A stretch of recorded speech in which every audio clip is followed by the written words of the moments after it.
আজকে এই অনুষ্ঠান আমাদের প্রধান উপদেষ্টারা সকলে আসছে। তবে আমি বাংলাদেশ শ্রমিক কল্যাণ ফেডারেশন থেকে 5 নং ওয়ার্ড থেকে আমার দায়িত্ব দেওয়া হয়েছে জামাত ইসলামের জন্য দিন কামাই করতাম, ইসলামের জন্য প্রতি ওয়ার্ডে ওয়ার্ডে সরাই দিতাম। তবে আমি আমার জীবনে এত মানুষের সঙ্গে কথা বলি না। আমার যদি কোনো ভুল বেয়াদবি হয়ে থাকে সবাই আমার দৃষ্টিতে দেখবেন। এখানে আমার বড় ভাই আছে, আমার আব্বা আছে, যিনি আমি বাসাতে আওয়ার সময় ওনাদের পায়ে ধরে আমার মার হাতে ধরে সালাম করে আসছি। কারণ আমার পরিবারের সদস্যের ভিতরে কোনো কেউ রাজনীতিবিদ ছিল না বা রাজনীতি করে নাই। আমি রাজনীতির কোনো পরিবারের সন্তান না। আমি আমার ভিতর থেকে, আমার মনসত্ব থেকে বাংলাদেশ জামাত ইসলামকে পছন্দ করি। আমি একজন শ্রমিক, এই ডুয়ার একজন শ্রমিক।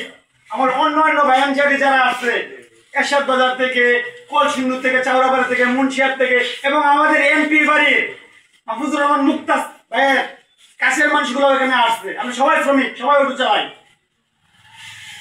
আসলে যেটা না বললেই নয়, আমি বক্তৃতা দিতে পারি না, কিন্তু আমার সাথে যারা আসছে, আমার ভাইয়েরা, আমার কলেজের টুকরারা, বড় ভাইরা, আমার বাবার সমতুল্য যারা আছে, তাদের সামনে আমি কথা বলার যোগ্য সন্তান। আমি আমার লাইফে কোনো বক্তৃতা দেই নাই। তবে আপনারা জানেন জুলাই বিপ্লবের কথা, কত মানুষ, কত নিরীহ শিশু, কত শ্রমিক,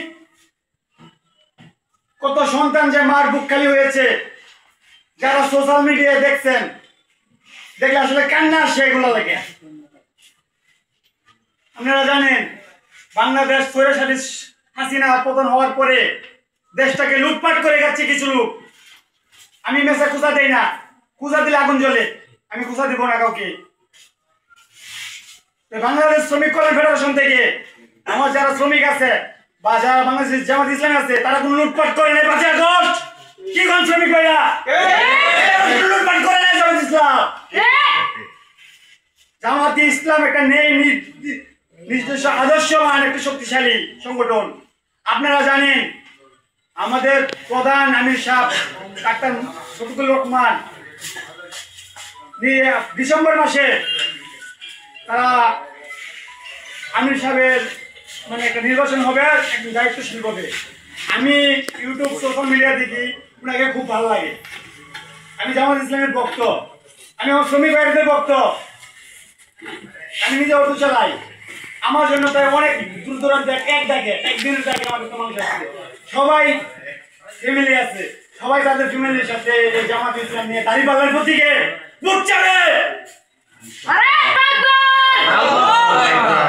ইনশাল্লাহ আমি কথা দীর্ঘশ্বাস করবো না। আসলে আমি বক্তৃতা কোনোদিন কোনো জায়গায় দেই নাই, কিন্তু এখানে আমি সাহস পাচ্ছি আমার শ্রমিক ভাইদের জন্য।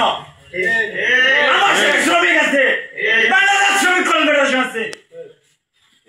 ইনশাল্লাহ আমরা যারা প্রতিবন্ধী, যারা নিরীহ, যারা কৃষক, মাথার দাম পায়ে ফেলে রাজপথে থেকে আমরা প্রয়োজনীয় শ্রমিকের টাকা পাই না, ইনশাআল্লাহ বাংলাদেশ জামাত ইসলাম ক্ষমতায় আসলে সেই টাকা আমরা পাবেন। বাড়ি বাড়ি দেওয়া হবে। আপনার এলাকার ভিতরে যদি কোনো প্রতিবন্ধী বয়স্ক ভাতা না পেয়ে থাকে, কাউকে 2 টাকা দিতে হবে না, কেউ আপনার কাছে 2 টাকা যাবে না। আপনার নিজের বাড়িতে জামাত ইসলাম শ্রমিক কোটা শুরু হবে। তবে আসলে আমার জীবনে ফার্স্ট এটাই, আমার বাবা উনি বলেছে, আমি কথা বড় করতে চাই না। তবে সকলের প্রতি দোয়া ও ভালোবাসা রেখে আমি আমার বক্তব্য এখানে শেষ করছি। ভুল বেয়াদবি হলে সবাই ক্ষমা দৃষ্টিতে দেখবেন। আসসালামু আলাইকুম। আল্লাহু আকবার। আল্লাহু আকবার। শ্রমিক ফেডারেশন। আল্লাহু আকবার।